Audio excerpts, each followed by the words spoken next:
चलिए बहुत बढ़िया, आगे बढ़ते हैं चैप्टर 24 की तरफ।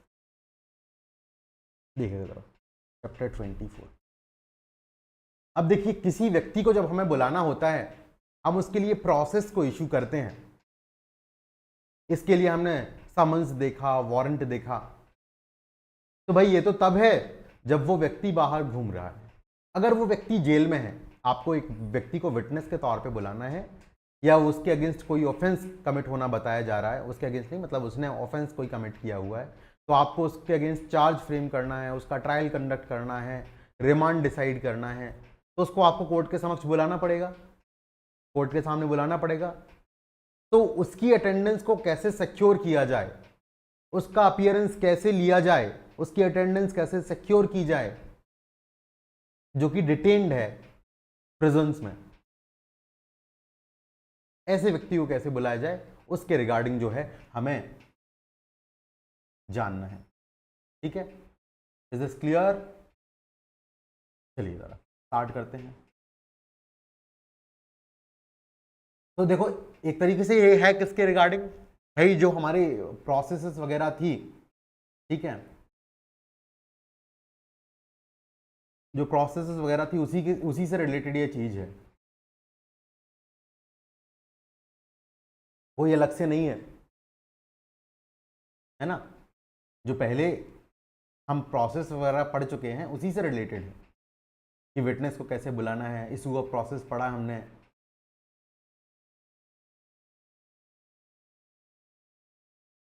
या फिर हमने समन्स जब पढ़ रहे थे, वारंट जब पढ़ रहे थे, उसमें यही था कि कैसे आप अटेंडेंस को सिक्योर करते हैं। बट वो अप्लाई नहीं हो सकते हैं यहाँ पर। आप किसी को समन्स भेजोगे जो प्रेजेंट में है, उसको आपने समन्स भेजा कि आपको इस पर्टिकुलर तारीख को आना है, कैसे आए, उसको तो जाने को नहीं मिलता है जेल से बाहर। तो ऑब्वियस सी बात है आप किसको बोलोगे, जो ऑफिसर इंचार्ज होगा प्रिजन का, जेल का, जेलर साहब। आप जेलर साहब को बोलोगे, क्या बोलोगे जेलर साहब को, जेलर साहब इस व्यक्ति को हमें चाहिए यहाँ पर। जेलर साहब जो है भेज देंगे, उसको लेकर के आएंगे, किसी को बोलेंगे, जेल प्रहरी को बोलेंगे कि जाओ इनको कोर्ट की कस्टडी में रखना जब तक काम है इनका वहां पर, और वापस से लेकर के आ जाना चाहिए। तो वेल एंड गुड, बिल्कुल ऐसा किया जाएगा। किसके ऑर्डर पर किया जाएगा, तो जनरली मैं बताऊं आंसर आता है कि एक मैजिस्ट्रेट साहब, देखो सेशन कोर्ट साहब तो कुछ भी कर सकते हैं, सेशन जज साहब कुछ भी कर सकते हैं, किसी को भी बुला सकते हैं, मैजिस्ट्रेट साहब भेज सकते हैं ऐसा ऑर्डर। लेकिन अगर जुडिशियल मैजिस्ट्रेट सेकंड क्लास है कोई, और वो चाह रहा है कि प्रेजेंट में किसी व्यक्ति को यहां पर बुलाया जाए, तो उनके ऑर्डर को, जिसको भी बुलाना चाहते हैं तो एक वो ऑर्डर बनाएंगे, उसको काउंटर साइन कराएंगे किससे, सीजेएम से, और सीजीएम को अपना ओपिनियन बताएंगे कि भाई साहब क्यों चाहिए हमें ये व्यक्ति यहाँ पर, विटनेस के लिए चाहिए या इसके खिलाफ ये आरोप है। इसको काउंटर साइन जब सीजीएम साहब करेंगे तभी ऑफिसर इंचार्ज ऑफ पुलिस आपका जेल उस व्यक्ति को ले आएंगे। अदरवाइज जेएमएससी जो सेकंड क्लास मैजिस्ट्रेट हैं उनके ऑर्डर पर officer in charge of police station को, ऑफिसर इंचार्ज ऑफ जेल को काम करने की जरूरत नहीं है। जेलर बोलता हूँ मैं, ऑफिसर इंचार्ज ऑफ जेल जो है नहीं बोल रहा हूँ अब, जेलर साहब उस पर काम नहीं करेंगे। जेलर साहब कब काम करेंगे, जब सीजीएम साहब के द्वारा उसको काउंटर साइन किया जाएगा। अब काउंटर साइन किया है तो भाई बिल्कुल, और बाकी जेएमएफसी, सीजीएम, सेशन जज सबके पास पावर है, किसी को भी बुला सकते हैं, हर एक क्रिमिनल कोर्ट को ये पावर है कि किसी इंक्वायरी में, किसी ट्रायल में एज अ विटनेस बुलाना है या ऐसा एज अक्यूज्ड बुलाना है, बुला सकते हैं। लेकिन क्या कोई ऐसे सिचुएशंस हैं, कोई ऐसे सर्कमस्टेंसेस हैं जहां पर ऑफिसर इंचार्ज ऑफ जेल जो है, जेलर साहब जो है, वो मना कर सकते हैं क्या? बिल्कुल, कुछ सिचुएशंस हैं। कौन कौन सी सिचुएशन है भाई? अब व्यक्ति बीमार है, आपका जो कोर्ट है वो दूर है थोड़ा, 25 किलोमीटर से ज्यादा दूर, ये भी देखेंगे।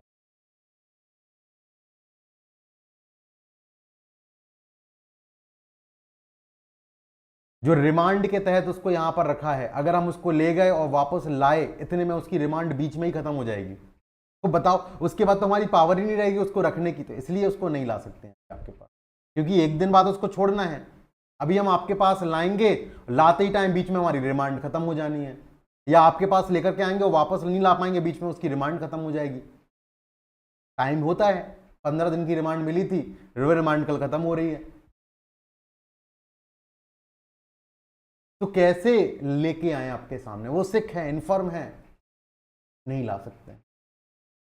या स्टेट गवर्नमेंट ने बता रखा है, सेंट्रल गवर्नमेंट ने बता रखा है कि इस अपराधी को बाहर नहीं ले जाना है, इसलिए क्योंकि इस अपराधी को बाहर ले जाओगे तो बहुत सारे दंगे हो सकते हैं, फसाद हो सकते हैं। सेंट्रल गवर्नमेंट, स्टेट गवर्नमेंट बता सकती हैं, उसको भी हम जानेंगे। या फिर आपको लगता है कि इस व्यक्ति को नहीं ले जा सकता किसी और रीजन की वजह से, हालांकि रीजन आपको बताना पड़ेगा। भाई आप मना कर सकते हैं इन ग्राउंड्स पर। अब मना कर दिया, आप क्या करोगे? आपको तो विटनेस के तौर पे उसकी टेस्टिमनी रिकॉर्ड करनी है, एग्जामिनेशन करना है as an accused person. How will you do it? तो कोर्ट के पास एक ऑप्शन होता है कमीशन जारी कर। क्या जारी करने का? कमीशन जारी कर। आप कमीशन जारी करो, वो जाएगा, रिकॉर्ड करके लेके आएगा। कमीशन कुछ नहीं होता, एक व्यक्ति होता है, कोर्ट के किसी ऑफिसर को ही भेज देते हो आप, वहाँ का कोई सीजेएम हो, कोई जुडिशियल मैजिस्ट्रेट हो, वो चला जाएगा वहीं, रिकॉर्ड करेगा और वापस आकर के टेस्टिमनी जो है कोर्ट में सबमिट कर देगा। बस यही जो है प्रोसीजर है आपका अटेंडेंस का। ठीक है, तो क्या क्या चीज़ें मैंने बताया आपको जाननी है। सबसे पहला तो यही हो गया कि कैसे बुलाओगे। तो भाई बुला लिया आपने ऑर्डर लिख करके, कौन नहीं बुला पाएगा, कौन बुला पाएगा वो जान लिया। किसकी जिम्मेदारी है लेकर के आने की? ऑफिसर इंचार्ज ऑफ जेल की, बिल्कुल। कब मना कर सकता है, कब मना नहीं करेगा, वो मैंने आपको बता दिया। मना कर दिया तो कैसे करोगे? तो मैंने बताया कमीशन जारी करो। बस इतना ही है, इतनी सारी बातें जो है हमें जाननी है 301 से लगा करके 306 तक। ठीक है, देखिए जरा, बहुत आसान सी बातें लिखी। Attendance of the persons confined और डिटेन्ड इन प्रिजन्स, वो कन्फाइंड किया गया है या डिटेन किया गया। अब देखो, डिटेन्ड का मतलब बताया कि डिटेन्ड का मतलब क्या है। तो डिटेन्ड में जिसको प्रिवेंटिव डिटेंशन के अंतर्गत भी रखा गया है। प्रिवेंटिव डिटेंशन क्या होता है? किसी व्यक्ति को अपराध करने से रोकने के लिए भी उसको जेल में डाल देते हैं, उसको बोलते हैं प्रिवेंटिव डिटेंशन लॉ।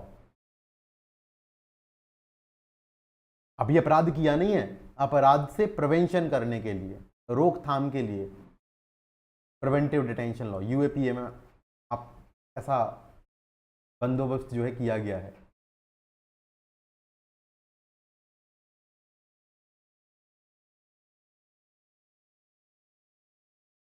ठीक है,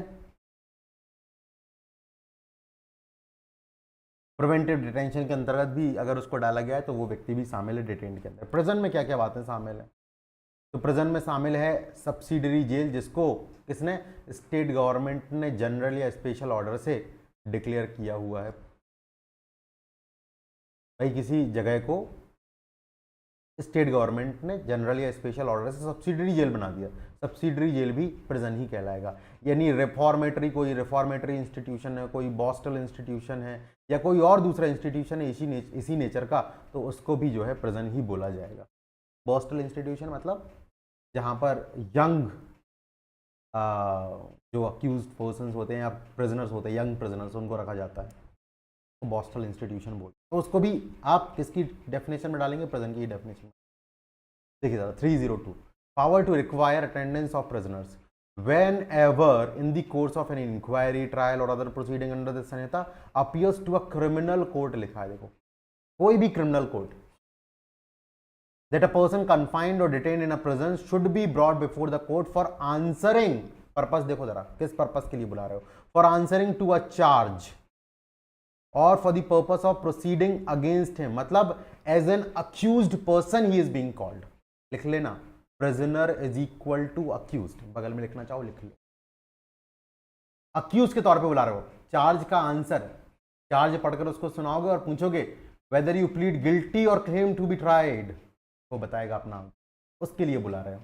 या फिर किसी भी प्रोसीडिंग उसके अगेंस्ट कंडक्ट करने के लिए आप उसको बुला रहे हो एज एन अक्यूज, जो है मतलब उसी व्यक्ति के अगेंस्ट जिसको बुला रहे हो, जो प्रिजन में कनेक्ट डिटेन्ड है, उस डिटेन्ड पर्सन के अगेंस्ट ही आपको प्रोसीडिंग करनी है। या फिर उसको किसी विटनेस के तौर पे बुलाया जाता है, that it is necessary for the ends of justice to examine such person as a witness.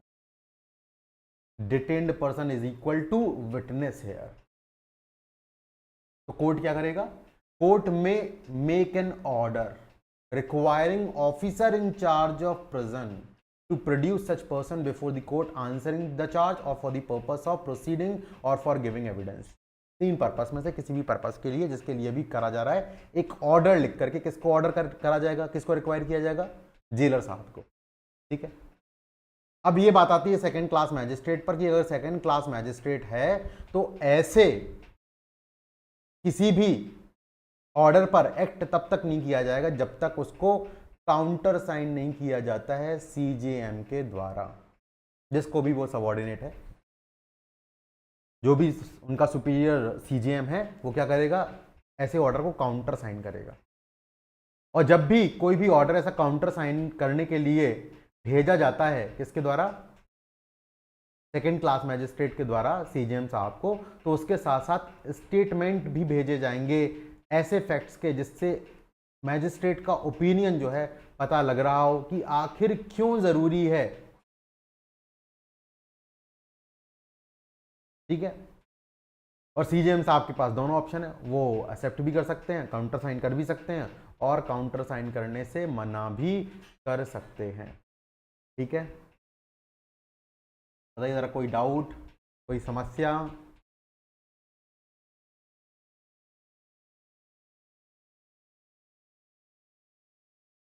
Is this clear और नॉट? आ गया ना समझ में? केवल सेकंड क्लास मैजिस्ट्रेट के लिए कि उनको काउंटर साइन कराना पड़ता है सीजेएम साहब से, बाकी किसी के ऊपर ऐसा दबाव नहीं है, बाकी सभी फ्री हैं, बाकी सारे क्रिमिनल कोड्स फ्री हैं। ठीक है। देखिएगा आगे, पावर ऑफ स्टेट गवर्नमेंट और the central government to exclude certain persons from operation of section 302। मतलब 302 मतलब जहां पर क्रिमिनल कोर्ट्स ऑर्डर देकर के officer in charge of police prison को बोल सकते थे, जेलर को बोल सकते थे कि लेकर के आओ इनको हमारे सामने, ऐसे ऑपरेशन से, ऐसे ऑर्डर से किन्हीं लोगों को एक्सक्लूड कर सकता है कौन? स्टेट गवर्नमेंट या सेंट्रल गवर्नमेंट। कैसे करेगा? एक स्पेशल या जनरल ऑर्डर निकालेगा जहां पर डायरेक्शन देगा कि इन लोगों को आप जेल से बाहर नहीं निकाल सकते हैं और जो भी ऑर्डर 302 में किया जाएगा उनका ऐसे लोगों पर कोई असर नहीं होगा। अब जब भी सेंट्रल गवर्नमेंट या स्टेट गवर्नमेंट ऐसा ऑर्डर करेगी, कौन से केसेस के बेसिस पे? ऐसे केसेस जो कि सेंट्रल एजेंसी के द्वारा इंस्टीट्यूट हुए हैं, एज द केस में भी, इन चीज़ों का ध्यान देगी। कौन कौन सी चीज़ों का? कि भाई ऑफेंस का नेचर क्या है, किन ग्राउंड्स पर उस व्यक्ति को या उन लोगों को डिटेन किया है, कन्फाइन किया है, क्या इससे पब्लिक डिस्टरबेंस होगा? भाई इनको बाहर निकाला तो पब्लिक डिस्टरबेंस, पब्लिक ऑर्डर जो है वो डिस्टर्ब हो सकता है, या पब्लिक इंटरेस्ट जनरली। इन चीज़ों का ध्यान रखते हुए आप ऐसे ऑर्डर करेंगे स्टेट गवर्नमेंट या सेंट्रल गवर्नमेंट किसी व्यक्ति को कि भाई एक बाबा जो है जेल में है, अगर हमने उस व्यक्ति को अभी जेल से बाहर निकाल करके कोर्ट में लेकर के आए तो हो सकता है बीच में दंगे हो जाएं, उसको निकालने के लिए पब्लिक ऑर्डर जो है वो डिस्टर्ब हो जाए, पब्लिक पीस जो है वो डिस्टर्ब हो जाए, इसके लिए मना कर सकता है कौन? स्टेट गवर्नमेंट या central government. Is there any doubt about it? बताइए ज़रा। नॉट दैट इम्पॉर्टेंट, जो इम्पॉर्टेंट था वो हम डिस्कस कर चुके हैं, अब जो इम्पॉर्टेंट है वो यहाँ डिस्कस कर। Officer in charge of police station to abstain from carrying out order. Officer in charge of police station जो है वो पुलिस स्टेशन बोल दिया मैंने, जेल जो है, प्रिजन जो है, वो क्या कर सकता है? जो 302 के अंतर्गत, 302 के अंतर्गत जो ऑर्डर्स किए गए हैं उन ऑर्डर्स को एग्जीक्यूट करने से क्या कर सकता है? अपने आप को प्रिक्लूड कर सकता है, एब्सटेन कर सकता है। कौन कौन सी सिचुएशन में? ये 4 सिचुएशन में। सिकनेस है, इन्फर्मिटी है, unfit to be remove from the prison. भाई वो फिट ही नहीं है, वो इन्फर्म है, वो सिक है, उसको रिमूव नहीं किया जा सकता है अभी प्रिजन से, तो मना कर सकते हैं, एब्सटेन करेंगे अपने आप को। और अपने रीजंस जो है किसको बता देंगे, कोर्ट को बता देंगे कि भाई क्यों आप नहीं लेकर के आ रहे हो। दूसरा, is under committal for trial और अंडर रिमांड पेंडिंग ट्रायल और pending a preliminary investigation.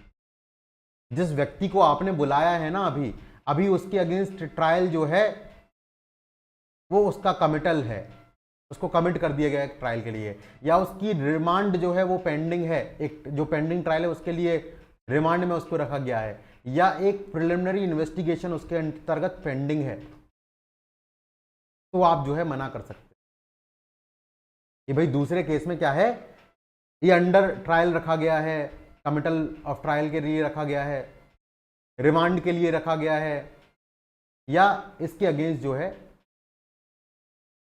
Preliminary investigation अभी पेंडिंग है इसलिए इसको रिमांड में रखा गया है। या तो रिमांड में रखा गया है या कमिटल के लिए रखा गया है, तो फिर जो है आप क्या कर सकते हैं, मना कर सकते हैं। लेकिन ये तब तक ही मना कर सकते हैं, ध्यान से सुनिएगा जरा, ये आप तब तक ही मना कर सकते हैं जबकि जिस कोर्ट ने उसको बुलाया है वो कोर्ट उस जेल से 25 किलोमीटर से बाहर हो। अगर वो 25 किलोमीटर अंदर का कोर्ट है तो आप इस ग्राउंड पे मना नहीं कर सकते हैं कि इसको दूसरे केस में रिमांड के लिए या पेंडिंग इंक्वायरी इन्वेस्टिगेशन के लिए इसको रखा गया है। Is this clear? तो इसके बगल में लिख लेना आप 25 किलोमीटर रूल, 25 किलोमीटर। भाई दूसरे कोर्ट ने बुलाया है, आप बोलोगे नहीं रिमांड, तो भाई दूसरे कोर्ट ने रिमांड पे जरूर रखा है लेकिन आपको केवल आना कितना है, 25 किलोमीटर। 25 किलोमीटर तो आ ही सकते हो, ठीक है। Next, is in the custody for a period which would expire before the expiration of the time required for complying with the order and for taking him back to the prison which he is confined और detained. अब भाई आपने बोल दिया कि इसको लेकर के आना हमारे सामने, आपके सामने लेकर के आएंगे, और जिस दूसरे पर्पस के लिए हमने इसको रख रखा है वो रिमांड एक्सपायर हो जाएगी कल ही या आज ही एक्सपायर हो जाएगी, हम उसको जब वापस लेकर के आ रहे होंगे तो सुबह उसकी रिमांड जो है एक्सपायर हो जानी है, तो कैसे हम इसको एग्जीक्यूट कर दें, इस बेसिस पर भी आप मना कर सकते हैं। भाई हमारी कस्टडी, हमारी अथॉरिटी कल तक की है, कल सुबह हमारी अथॉरिटी 10 बजे खत्म हो जा रही है, आप बोल रहे हो उसको कल शाम को 4 बजे लेकर के आओ, या फिर आप बोल रहे हो उसको 10 बजे लेकर के आना और हमारी जो उसके ऊपर अथॉरिटी है वो 1 बजे खत्म हो जाएगी। अब हम आपके पास 10 बजे लेकर के आएंगे, आप उसका शाम को 4 बजे तक एग्जामिनेशन कर पाओगे, फिर उसको हम लेकर के भी आएंगे वापस, तो उसकी कस्टडी तो ऑलरेडी खत्म हो चुकी होगी। इस बेसिस पर भी आप मना कर सकते हैं। Is a person to whom an order made by state government और the central government under section 303 अप्लाई। 303 के तहत स्टेट गवर्नमेंट ने या सेंट्रल गवर्नमेंट ने स्पेशल ऑर्डर निकाल रखा है कि इन लोगों को बाहर नहीं निकालना है, तो भी आप मना कर सकते हैं, ठीक है। तो ऐसे केसेस में क्या होगा, जो ऑफिसर इंचार्ज रहेगा shall abstain from carrying out court order, court के ऑर्डर को कैरी आउट करने की जरूरत नहीं है, उसको एब्सटेन करेगा, अपने आप को प्रवृत्त करेगा, और साथ ही साथ कोर्ट को भेजेगा statement of reasons for so abstaining, क्यों आखिर उसने अपने आप को ऐसे रोका, क्यों ऐसे अपने आप को प्रवृत्त किया, क्यों उसने कोर्ट का ऑर्डर नहीं कंप्लाई किया, ऐसे रीजंस के, ऐसे कारणों के साथ का स्टेटमेंट जो है कोर्ट को भेज देगा। प्रोवाइजो जो है हम पढ़ चुके हैं, 25 किलोमीटर वाला है, 25 किलोमीटर के अंदर अंदर है, तो फिर आप क्लॉज बी के आधार पे मना नहीं कर सकते हैं। क्लॉज बी में आप तभी मना कर सकते हैं जब 25 किलोमीटर से दूर जो है वो कोर्ट हो, ठीक है, उसकी अटेंडेंस जो है 25 किलोमीटर दूर किसी कोर्ट में होनी है, तब आप बी के आधार पे मना कर सकते हैं, otherwise you can not deny on the basis of B. अब जहां पर ये आप मना नहीं कर सकते, वहां पर आप क्या करोगे, प्रिजनर को कोर्ट की कस्टडी में लेकर के आओगे और जब खत्म काम हो जाएगा तो वापस जो है प्रिजनर को वापस उसकी कस्टडी में वापस से लेकर के चले जाओगे। इज देयर एनी प्रॉब्लम, बताओ जरा। Prisoner to be brought to the court in custody, और जब एग्जामिनेशन वगैरह हो जाएगा, उनका काम खत्म हो जाएगा, तब जो है वापस उसको आप जो है वापस से कन्फाइन कर दोगे। और जहां पर उस व्यक्ति को नहीं लाया जा सकता है, जैसे बता दिया अभी ऊपर कि काफ़ी सारे लोगों को नहीं लेके आ सकते हो आप, तो ऐसे केसेस में आप जो है कमीशन जारी कर दोगे। अब कमीशन क्या होता है, कैसे किया जाता है, वो हम पढ़ेंगे आगे चैप्टर 25 के पार्ट बी में। अभी चैप्टर 25 पढ़ने वाले हैं हम। चैप्टर 25 के पार्ट बी में इस बात को हम पढ़ेंगे।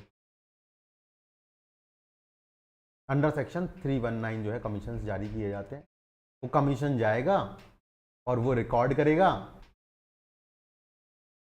एग्जामिनेशन को, क्योंकि नहीं लाया जा सकता है अब, तो वहीं जेल जाकर के उनका जो भी एग्जामिनेशन है, टेस्टिमनी है, डिस्पोजिशन है, उसको रिकॉर्ड करोगे और लेकर के आ जाओगे। ठीक है, चलिए बहुत बढ़िया। अब देखिए ज़रा, हम जो है जब चैप्टर 19, 20, 21 या 22 मतलब ट्रायल से रिलेटेड पढ़ रहे थे, तो वहाँ पर हमारे पास बार बार ये बातें आ रही थी कि आप एविडेंस रिकॉर्ड करेंगे, पहले प्रोसिक्यूशन का, फिर एग्जामिनेशन रिकॉर्ड करेंगे अक्यूज्ड का, और उसके बाद में डिफेंस एविडेंस रिकॉर्ड करेंगे। ये सारी बातें आप सभी को बहुत बहुत बार जो है देखने को मिली हैं, एटलीस्ट 4 बार तो आपने देख ही ली कि भाई एग्जामिनेशन होना है, वो सॉरी पहले प्रोसिक्यूशन एविडेंस होना है। हाँ वासु बताओ ज़रा क्या प्रश्न है। हाँ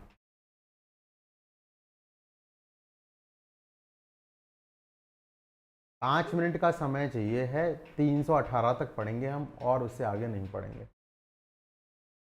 318 तक पढ़ेंगे, 318 से आगे नहीं पढ़ना है, कमीशन से नहीं पढ़ेंगे। और ये जो यहाँ पे लिखा हुआ है ये सारी बातें मैं आपको बता चुका हूँ, मैं तो ये बता रहा हूँ ना आपको, ये सारी बातें आप जान चुके हैं, बस मैं आपको दिखा रहा हूँ कि ये जो आप बातें देखो इस तरीके से लिखी हुई हैं।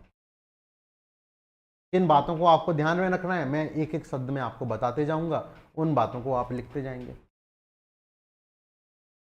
ठीक है, देखिएगा जरा। तो हमने वहां पर बहुत बार देखा कि प्रोसिक्यूशन एविडेंस होगा, फिर एग्जामिनेशन ऑफ अक्यूज्ड होगा, फिर डिफेंस एविडेंस होगा। अब यही एविडेंस को कैसे लिखा जाता है, कैसे रिकॉर्ड किया जाता है, ये सारी बातें जो है हमें जाननी है। समन्स केस होगा तो कैसे रिकॉर्ड किया जाएगा, वारंट केस होगा तो कैसे रिकॉर्ड किया जाएगा, ट्रायल कोर्ट सेशन ट्रायल होगा तो कैसे रिकॉर्ड किया जाएगा। बस यही बातें हैं कि एविडेंस को कैसे रिकॉर्ड करना है, किस फॉर्म में रिकॉर्ड करना है। जजमेंट पे भी आएंगे, जजमेंट भी हमने पढ़ा ना, जजमेंट पे आगे जाएंगे हम कि जजमेंट कैसे रिकॉर्ड किया जाता है, क्या बातें जजमेंट में लिखनी होती, वो भी देखेंगे आगे। लेकिन अभी हम एविडेंस को देखते हैं कि एविडेंस में क्या क्या बातें आपको ध्यान में रखनी। सबसे पहली बात, जो लैंग्वेज होगी वो कौन डिसाइड करेगा, स्टेट गवर्नमेंट डिसाइड करेगा।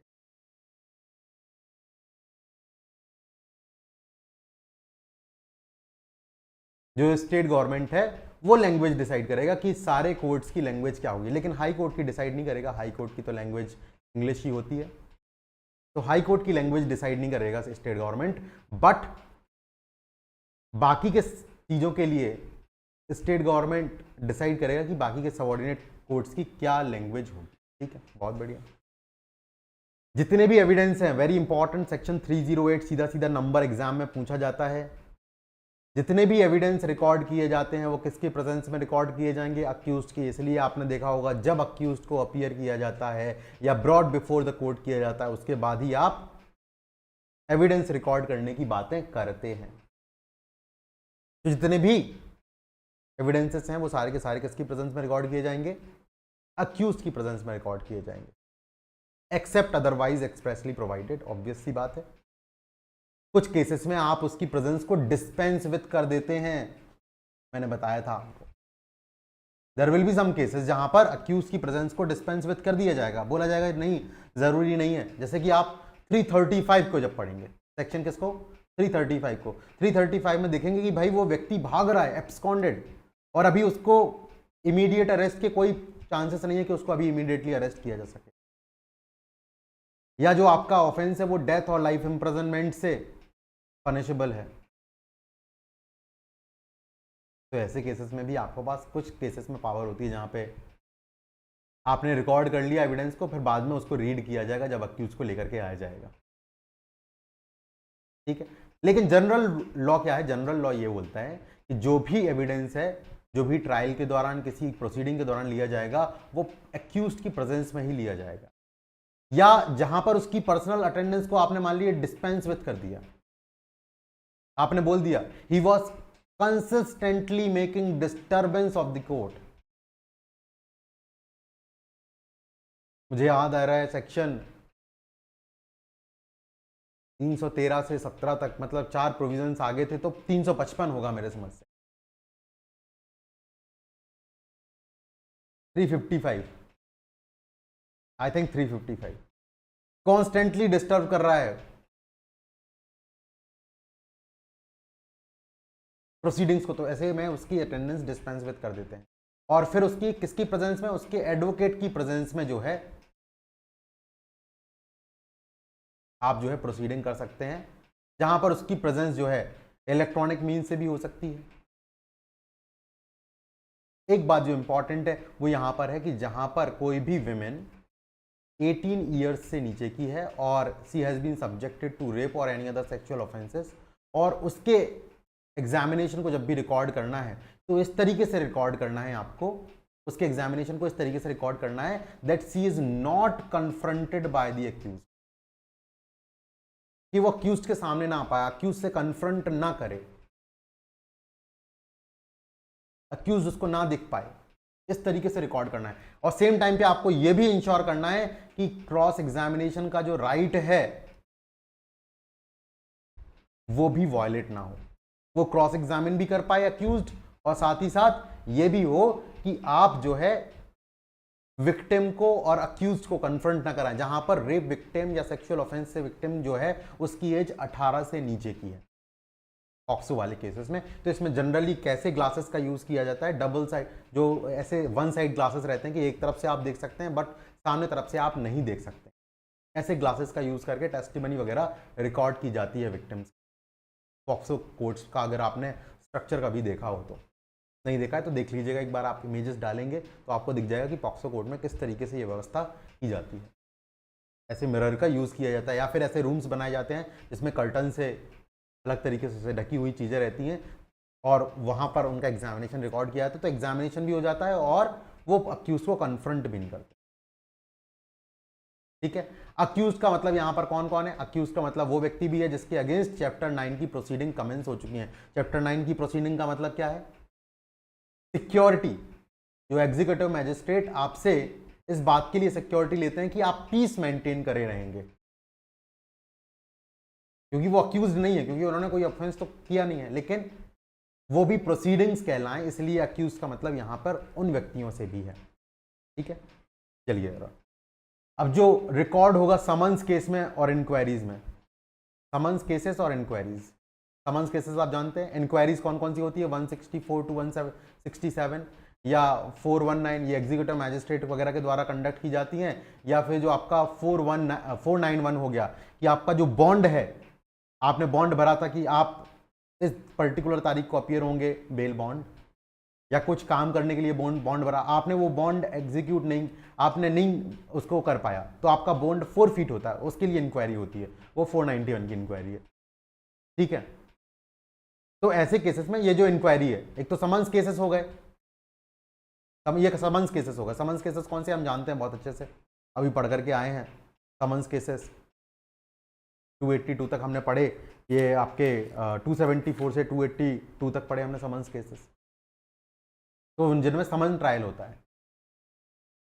तो समन ट्रायल में और इंक्वायरीज में जो भी एग्जामिनेशन किया जाएगा हर एक विटनेस का जो भी एग्जामिनेशन होगा हर एक विटनेस का, उसका एक मेमोरेंडम बनाया जाएगा। जो भी एविडेंस उसने दिया है उसका क्या बनाया जाएगा, मेमोरेंडम बनाया जाएगा। बस यही इंपॉर्टेंट वर्ड है, मेमोरेंडम बनाया जाएगा, memorandum of substance of evidence. किसकी लैंग्वेज में, ऑब्वियस सी बात है कोर्ट की लैंग्वेज में। जहां पर आप मेमोरेंडम खुद नहीं बना सकते हैं, वहां आप डिक्टेशन देंगे ओपन कोर्ट में, और उसको कोई दूसरा व्यक्ति जो है बनाएगा, और जो भी मेमोरेंडम है वो रिकॉर्ड का पार्ट होगा। आ गई बात समझ में। अब वारंट केसेस में कैसे करोगे, तो वारंट केसेस में समन्स और इंक्वायरीज के लिए हो गया आपका 309 मेमोरेंडम बनाना है आप, और जो भी वारंट केसेस हैं वहां पर आप जब भी एविडेंस को रिकॉर्ड करेंगे, किसी भी विटनेस के एविडेंस को रिकॉर्ड करेंगे, तो उसके लिए आप रिकॉर्ड करेंगे नरेटिव के फॉर्म, नरेशन के फॉर्म में। इस व्यक्ति ने ये कहा, वहां से ये जवाब आया, या फिर अगर ऐसा नहीं कर पा रहे हैं तो आप क्वेश्चन आंसर फॉर्मेट में भी कर सकते हैं। प्रश्न लिख दिया, उत्तर उन्होंने ये दिया। आ रही है बात समझ में? क्या यह कहना सही है कि आप वहां उपस्थित नहीं थे? आंसर हाँ ना जो भी। नैरेटिव के फॉर्म में कैसा होगा? डिफेंस काउंसिल के द्वारा यह पूछा गया, इस पर उन्होंने यह उत्तर दिया कि, फिर उसके बाद नरेशन जैसे आप करते हैं, डायरेक्ट इनडायरेक्ट स्पीच जो होती है, तो जो डायरेक्ट स्पीच होती है वो होता है उस तरीके से किया जाएगा नरेशन के फॉर्म में, या नरेशन के फॉर्म में नहीं किया जाए तो क्वेश्चन आंसर के फॉर्म में आप कर लीजिए। वहां पर मेमोरेंडम बनाना है, आपने जो भी सुना, विटनेस ने जो भी बताया, आपने उसका एक मेमोरेंडम बना दिया। वहां पर नरेशन के फॉर्म में, क्वेश्चन आंसर के फॉर्म में लिखने की जरूरत नहीं है। आपने एविडेंस को रिकॉर्ड कर लिया, सब्सटेंस ऑफ एविडेंस क्या आया है वो रिकॉर्ड कर लिया कि भाई ये विटनेस आया था, उसने ये बातें बोली थी, ये कहा। आपने ये नहीं देखा कि काउंसिल का एक क्वेश्चन ये था, जबकि यहाँ पर ये इंपॉर्टेंट होता है वारंट केसेस में कि काउंसिल का प्रश्न ये है, काउंसिल के प्रश्न को नोट किया जाएगा तुरंत के तुरंत। काउंसिल ने क्वेश्चन पूछा, इस क्वेश्चन को नोट कर लेगा स्टेनो। या तो मैजिस्ट्रेट साहब खुद करें, मैजिस्ट्रेट साहब खुद नहीं करते हैं जनरली, किसके थ्रू कराते हैं? जो वहाँ पर कोई और ऑफिसर होगा उसको डिक्टेशन दे करके उसके थ्रू कराते हैं। ठीक है, तो नरेशन के थ्रू होगा, क्वेश्चन आंसर के फॉर्म में होगा, और फिर ये भी part of the record form करेगा। अब इसके ऊपर जो सबसेक्शन 1 में बातें लिखी हैं, सबसेक्शन 2 में बातें लिखी है, they are not that important is subsection 3। ठीक है, अब आपका जो सेशन कोर्ट होगा उसमें कैसे किया जाएगा ये काम? उसमें भी सेम वैसे ही किया जाएगा जैसे आपका वारंट ट्रायल में किया जाता है, नरेटिव के फॉर्म में या फिर क्वेश्चन आंसर के फॉर्म में। नरेटिव के फॉर्म में या फिर क्वेश्चन आंसर के फॉर्म में, बिल्कुल वैसे जैसे वारंट केसेस में किया जाता है। इसके बाद 312 language of record of evidence. ये बातें मैं आपको बता चुका हूं सारी, कि क्वेश्चन पूछा जाएगा, उसका आंसर होगा। समन्स केस में मेमोरेंडम के फॉर्म में किया जाता है, और आपको बातें भी इतनी ही याद रखनी है।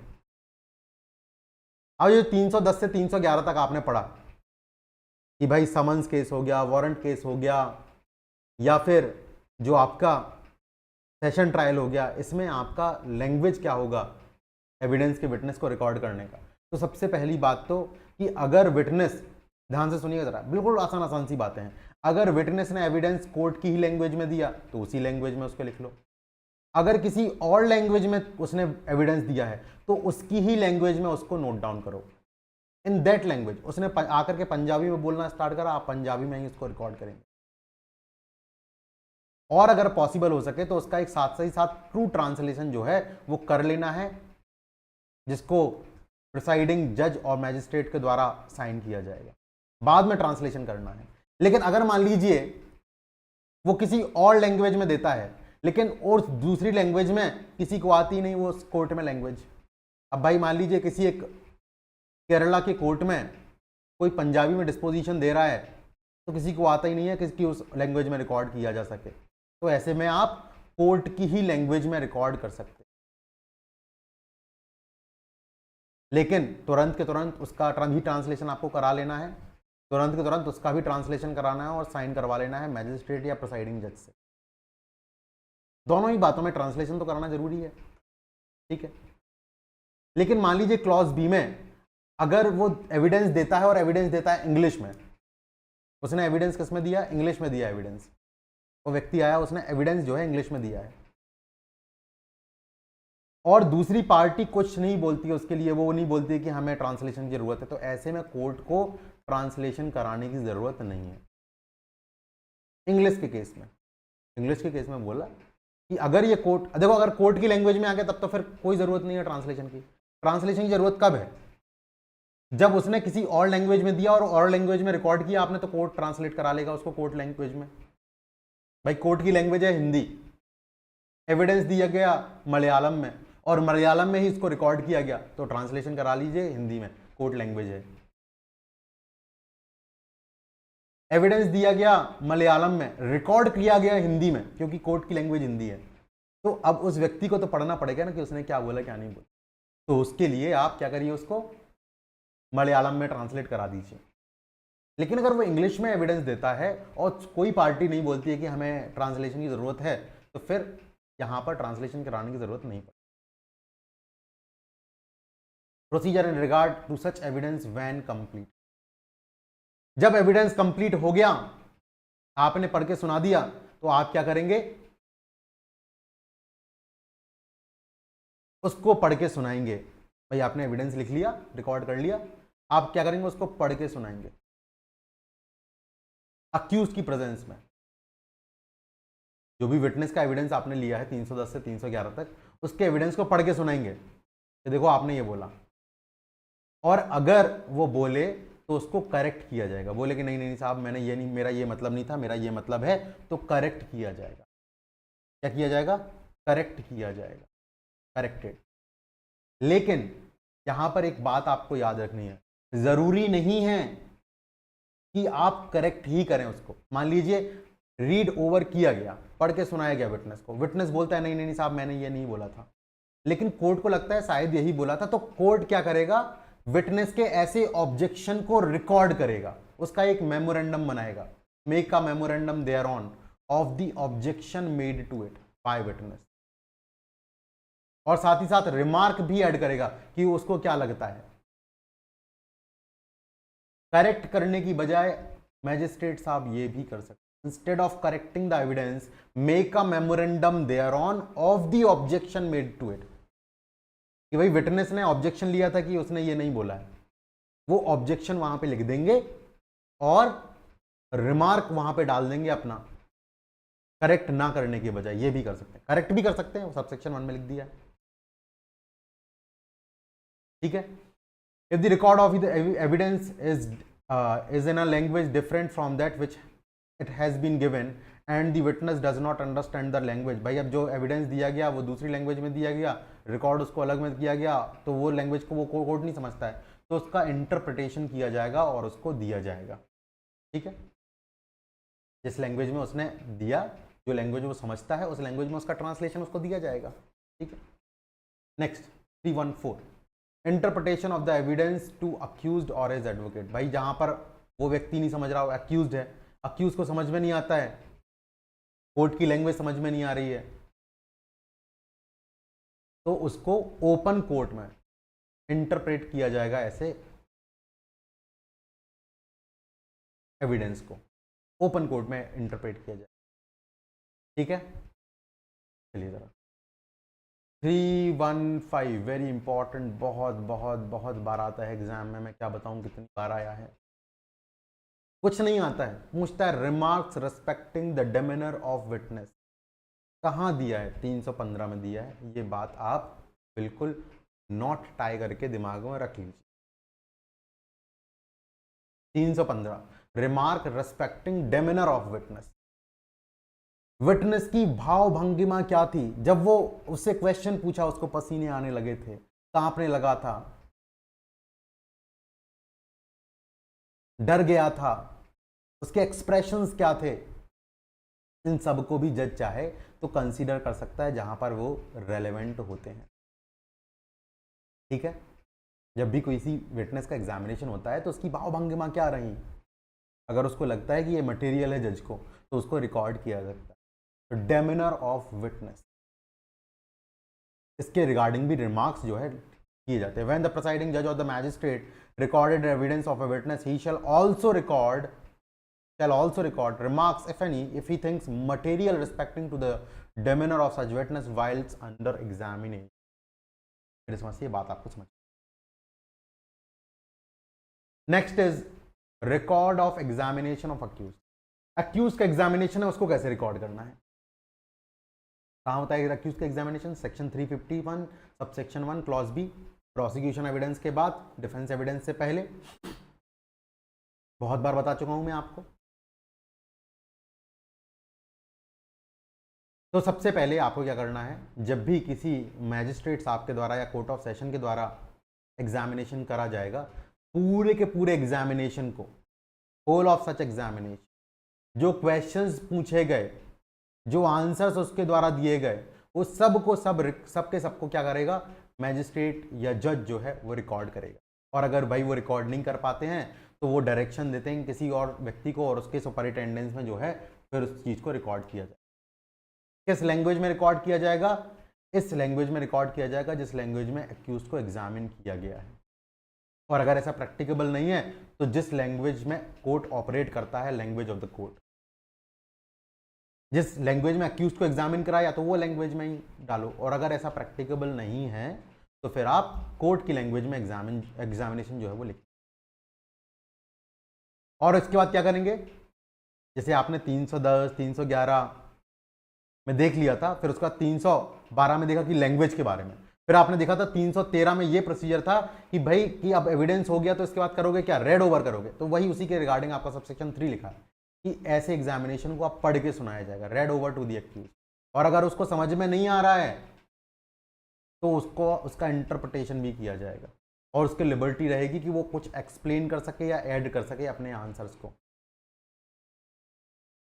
अब यहां पर देखो जरा, इसको एविडेंस के तौर पे तो यूज किया नहीं जाना, अच्छा इसका यूटिलाइजेशन होता है, but it is not, he is not being examined as a witness. इसलिए वो जो एविडेंस देगा, जो भी ऐड करेगा, एक्सप्लेन करेगा, उसकी लिबर्टी है पूरा ऐड करने की, एक्सप्लेन करने की। आप ये नहीं करोगे जैसे विटनेस के केस में कर रहे थे, आपके रिमार्क डाल दे रहे थे करेक्ट करने के बजाय रिमार्क, वो यहां पे नहीं करोगे, वो चीज यहां पर अवेलेबल नहीं होगी। It shall thereafter be signed by the accused, accused के द्वारा साइन किया जाना। ये देखो डिफरेंस है। जब आप विटनेस को एग्जामिन करते हो, बताओ जरा, क्या विटनेस साइन करता है? विटनेस साइन करता है, केवल प्रिसाइडिंग जज साइन करता है। यहां पर विटनेस भी साइन करेगा, मैजिस्ट्रेट प्रिसाइडिंग जज भी साइन करेगा और सर्टिफाई करेगा under his own hand that the examination was taken in his presence and hearing, कि उसके प्रेजेंस और हियरिंग में एग्जामिनेशन किया गया। Record contains full and true account of the statement, जो भी एक्यूज ने कहा वही सब लिखा गया है। और अगर मान लीजिए अक्यूज्ड किसी कस्टडी में था और उसका एग्जामिनेशन इलेक्ट्रॉनिक कम्युनिकेशन से हुआ है, तो 72 आवर्स के ऑफ एग्जामिनेशन के अंदर अंदर आप उसके सिग्नेचर जो है ऑब्टेन कर लेंगे। 72 आवर्स के अंदर अक्यूज कस्टडी में था, जेल में था, वहीं से उसको इलेक्ट्रॉनिक कम्युनिकेशन के थ्रू आपने एग्जामिनेशन करवाया, तो इस डॉक्यूमेंट को आप, एग्जामिनेशन जो किया हुआ है, इस रिकॉर्ड को आप 72 आवर्स के अंदर अंदर उससे साइन करा लेंगे। ठीक है, मेरे समझ से बात समझ में आ गई होगी। समरी ट्रायल पर ये बातें लागू नहीं होती, क्योंकि समरी ट्रायल है किस पर्पस के लिए? जितनी जल्दी से जल्दी उसको किया जा सके, इस वजह से। ठीक है, लिखा हुआ है nothing in this section shall be deemed to apply to examination of an accused person in the course of summary trial. अब यहाँ पर ड्यूटी लिखी हुई है, interpreter to be bound to interpret truthfully. भाई जो भी सर्विसेज इंटरप्रेटर से ली जा रही हैं, इंटरप्रेटर की ये जिम्मेदारी है कि वो सही से सही क्या करे, ट्रांसलेशन करे, सही से इंटरप्रेट करे। रिकॉर्ड ऑफ हाई कोर्ट, अभी देखो मैंने बताया था ना, ये सारे के सारे किसके लिए हैं? आपके सेशंस कोर्ट के लिए, वारंट कोर्ट के लिए। लेकिन क्रिमिनल कोर्ट तो हाई कोर्ट भी है, जो क्लासेस ऑफ क्रिमिनल कोर्ट पढ़े आपने, उसमें एक हाई कोर्ट भी था। तो हाई कोर्ट के लिए क्या? तो हाई कोर्ट जो है खुद का रूल जो है बनाता है। हाई कोर्ट के खुद के रूल्स होते हैं कि वो कैसे एग्जामिनेशन करेंगे, कैसे किया जाएगा, है ना। हाई कोर्ट खुद के रूल्स खुद बनाता है। जैसे लैंग्वेज भी स्टेट गवर्नमेंट बाकी सबऑर्डिनेट कोर्ट्स की डिसाइड करती है, हाई कोर्ट की नहीं। एवरी हाई कोर्ट में bye general rule prescribe the manner, high court खुद प्रेस्क्राइब करेगा, in which the evidence of the witness and the examination of the accused shall be taken down in the cases before it, and such examination and evidence shall be taken down in accordance with such। खुद के rules खुद ही बताएगा कि witnesses की testimony को कैसे record करना है, एविडेंस को कैसे रिकॉर्ड करना है, और एग्जामिनेशन कैसे करना है एक्यूज्ड का, इसके रिगार्डिंग खुद जो है बताएंगे। So this is all that we have in this. Now we will discuss commissions for the examination of witness, जहां पर आप विटनेसेस को लेकर के नहीं आ सकते हो, आप कमीशन जाएगा। तो कमीशन कैसे रिकॉर्ड करके लेके आएगा विटनेस के टेस्टिमनी को, एविडेंस को, उसको जो है हमें देखना है। That we will discuss tomorrow. That is all for today's class. If you have any doubt जरा पूछ लो।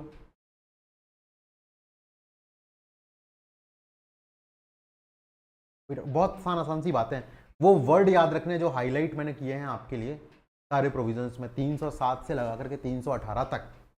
Summons case, memorandum, warrant case, sessions court case. देखो उल्टी गिनती हो रही है, पहले आपने ट्रायल केस पढ़ा था, सेशन ट्रायल पढ़ा था, फिर वारंट पढ़ा था, फिर समन्स पढ़ा था। अभी सबसे पहले समन्स आ गया, आप बोलो समरी नहीं आया, तो समरी में तो समन्स वाला ही प्रोसीजर फॉलो करते ना, इसलिए नहीं आया।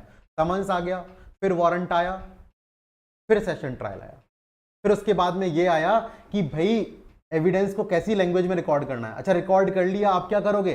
तो प्रोसीजर रीड ओवर करोगे, उसको इंटरप्रिटेशन कराओगे उसका, उसके रिमार्क्स को, डेमिनर को। 315 तो बिल्कुल याद रखना है, बिल्कुल मैंने बता दिया आपको बार बार।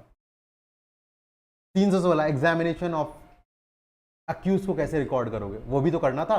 ये तो एविडेंस की बात हो गई, प्रोसिक्यूशन एविडेंस, डिफेंस एविडेंस। एक और बात थी एग्जामिनेशन अक्यूज का रिकॉर्ड करना, उसको कैसे रिकॉर्ड करोगे?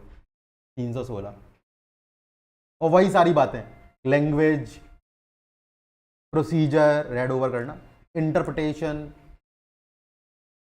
फिर इंटरप्रेटर की ड्यूटी लिख दी, और फिर हाई कोर्ट छूट रहा था तो हाई कोर्ट के लिए हाई कोर्ट जो है खुद के रूल्स खुद बनाएगा, और उसी से फिर विटनेस, एविडेंस और एग्जामिनेशन ऑफ अक्यूज किया जाएगा। ठीक है, अब जो है हमें कमीशंस को के बारे में जानना है कि जहां पर विटनेस कोर्ट के समक्ष आ ही नहीं पा रहा है, तो वहां पर कमीशंस जारी किए जाएंगे इन सब चीज़ों के लिए। कमीशंस के बारे में जो है कल पढ़ेंगे पार्ट बी। चलिए, तो आज के लिए इतना ही, बाकी कल डिस्कस करते हैं। अगर आपको